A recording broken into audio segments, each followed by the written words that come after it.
இது மகிமை நேரம்.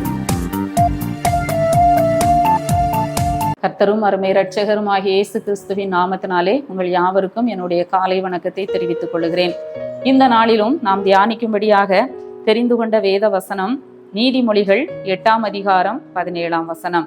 என்னை சிநேகிக்கிறவர்களை நான் சிநேகிக்கிறேன், அதிகாலையில் என்னை தேடுகிறவர்கள் என்னை கண்டடைவார்கள். அதிகாலையில் என்னை தேடுகிறவர்கள் என்னை கண்டடைவார்கள். அதிகாலை நேரம் ஆண்டவருடைய பிரசன்னத்தை நாம் அதிகமாக உணர்கிற நேரம். அதிகாலை நேரத்திலே நாம் ஆண்டவரை தேடும் பொழுது ஆண்டவருடைய பிரசன்னம் நமக்கு அதிகமாக கிடைக்கிறது. அதான் வசனம் சொல்லுகிறது, நம்ம அதிகாலையிலே ஆண்டவரை தேடும் போது அவரை நாம் என்ன செய்ய முடியும், கண்டுகொள்ள முடியும் என்று சொல்லி வசனம் சொல்லுகிறதை பார்க்கிறோம். இன்றைக்கு அதிகாலையில் எழுந்து ஜெபிக்கிற மக்கள் மிகவும் சொற்பமாக இருக்கிறார்கள். இன்றைய நவீன உலகத்திலே மக்கள் என்ன செய்கிறார்கள், தங்கள் படுக்கைக்கு செல்லக்கூடிய நேரம் மிகவும் பிந்தி அவர்கள் என்ன செய்கிறார்கள், வெகு நேரம் கண் விழித்து விட்டு அதன் பிறகு படுக்கைக்கு செல்லும் பொழுது அதிகாலையில் எழுவது மிகவும் ஒரு கடினமான காரியமாக இருக்கிறது. என்ன செய்ய, பிந்தி எழும்பி படபடான்னு என்ன செய்வாங்க, தன்னுடைய வேலைகளை செய்து தன்னுடைய அலுவலர்களை தேடி ஓடுகிறதை நாம் பார்க்கிறோம். காரணம் என்ன, இரவிலே நாம் குறித்த நேரத்திலே என்ன செய்ய வேண்டும், நித்திரைக்கு செல்ல வேண்டும். அப்போதான் அதிகாலையில் நம்மால் எழும்ப முடியும். இல்லாவிட்டால் நாம் என்ன செய்வோம், மிகவும் அசதியாக ஆண்டவரை தேட ஜெபிக்க ஒருவேளை மனம் உண்டு, ஜெபிக்க விருப்பம் இருக்கும், ஆனா நம்முடைய சரீர பலவீனம் அதுக்கு என்ன செய்யாது, ஒத்துழைக்காது. எனவே நம்ம அதிகாலையில எழும்பணும்னு சொல்லி சொன்னா இரவில குறித்த நேரத்துல நம்ம என்ன செய்ய வேண்டும், நித்திரைக்கு செல்ல வேண்டும். அவ்வாறு நாம் காலையிலே நாம் நித்திரைக்கு அதிகாலையிலே நித்திரை எழும்பும் போது நமக்கு ஜெபிக்க அது மிகவும் எளிதாக இருக்கும். சோர்வு இல்லாதபடி, பலவீனம் இல்லாதபடி நாம் ஆண்டவரோடு ஜெபிக்க அது நமக்கு வாய்ப்பாக இருக்கும். ஏனென்று சொன்னால் அதிகாலையிலே ஆண்டவரை தேடி ஆசீர்வாதங்களை பெற்றவர்கள் ஏராளமான மக்கள். இந்த புதிய வருஷத்திலே ஆண்டவர் நமக்கு ஒரு நல்ல ஆலோசனையை கொடுக்கிறார். நாம் நல்ல ஒரு தீர்மானத்தை எடுக்கலாம். ஆண்டவரே, நான் அதிகாலையில் எழுந்து என்ன செய்வேன், ஜெபிப்பேன் என்று சொல்லி நாம் தீர்மானம் எடுக்கலாம். அந்தந்த நாளுக்குரிய பலன் அந்த அதிகாலை ஜெபத்திலே ஆண்டவர் நமக்கு தருகிறார். அந்த நாளை நாம் எப்படி நாம் கடந்து செல்ல வேண்டும், அந்த நாளுக்குரிய பாதுகாப்பு, அந்த நாளுக்குரிய ஞானம், அந்த நாளுக்குரிய தைரியம் ஆண்டவர் நமக்கு கொடுக்கிறார்.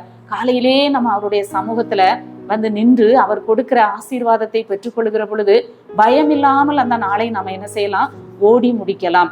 ஒரு நாள் நம்ம அதிகாலையில ஜெபிக்கலன்னு சொல்லி சொன்னா நமக்கு நம்முடைய பலனை இழந்தவர்களை போல நாம காணப்படுவோம். நாம திகிலோடும் கலக்கத்தோடும் பயத்தோடும் தான் அந்த நாளை நம்ம என்ன செய்ய வேண்டும், எதிர்கொள்ள வேண்டும். ஆனால் தேவ பிரசன்னத்துல ஆண்டவருடைய சமூகத்துல நின்று காலையில பாடி துதித்து வேத வசனங்களை வாசித்து ஆண்டவருடைய பலனை நாம பெற்றுக்கொள்ளுகிற பொழுது அந்த நாள் நம்ம எதை குறித்தும் கலங்க வேண்டிய அவசியம் இல்லை. ஏனென்று சொன்னால் அந்த நாளுக்குரிய அத்தனை காரியங்களையும் கர்த்தர் பார்த்து கொள்ளுவார்.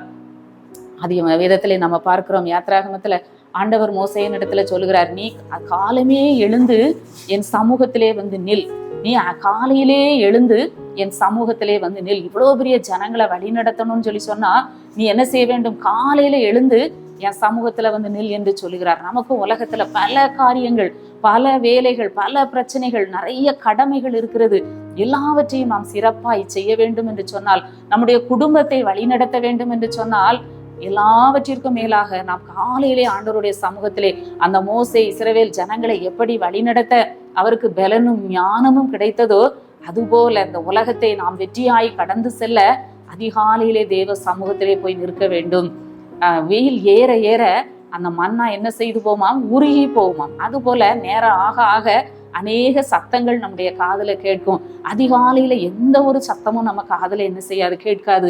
நம்ம ஜெபிப்பதற்கு அது ஒரு இனிமையான நேரமாக இருக்கும்.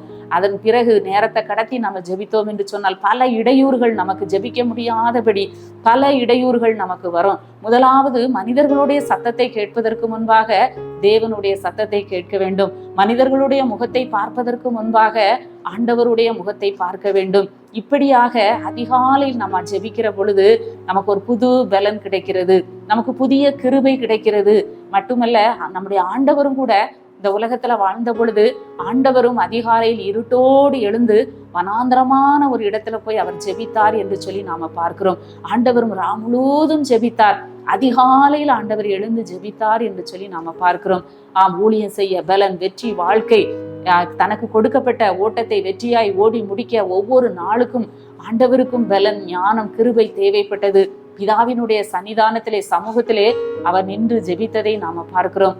நம்முடைய வாழ்க்கையிலும் வெற்றி வாழ்க்கை வாழ வேண்டும் என்று சொன்னால் அதனுடைய ரகசியம் என்ன? அதிகாலை ஜெபம். நம்ம எல்லாருமே வெற்றியை விரும்புகிறோம். நம்ம எல்லாருமே நம்ம வெற்றியாய் வாழணும் அப்படின்னு சொல்லி நாம விரும்புகிறோம். அதற்கு முதலாவது காரியம் நாம என்ன செய்ய வேண்டும்? அதிகாலையில் எழுந்து ஜெபிக்க வேண்டும். இந்த நாட்கள்ல நமக்கு குளிர் அதிகமாக இருக்கிறது. இன்னும் நமக்கு தூங்கணும், இன்னும் நமக்கு உறங்கணும்னு ஆசையா இருக்குது. நம்ம உறங்கணும்னு சொல்லி சொன்னா சோம்பேறி குளிருகிறது என்று என்ன செய்ய மாட்டான்? உளமாட்டான். அறுப்பிலே பிச்சை கேட்டாலும் அவனுக்கு கிடைக்காது. எனக்கு இந்த வசனம் ரொம்ப பிடிக்கும். சோம்பேறி என்ன செய்வானா? குளிருகிறதுன்னு என்ன செய்ய மாட்டான், அவன் உளமாட்டான், வேலை செய்ய மாட்டான், எழும்ப மாட்டான்.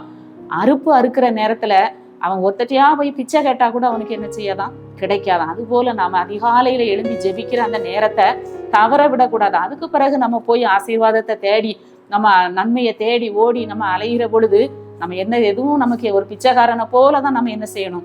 அலையணும். ஆனா தேவ சமூகத்துல போய் நம்ம நிற்கும் பொழுது ஆண்டவருடைய கிருபை, ஆண்டவருடைய இரக்கம், ஆண்டவருடைய பாதுகாப்பு நமக்கு கிடைக்கிறது. மனசுல ஒரு தைரியம், ஒரு சமாதானம் கிடைக்கிறது. அந்த நாளை நம்ம எளிதா என்ன செய்யலாம்? கடந்து செல்லலாம்.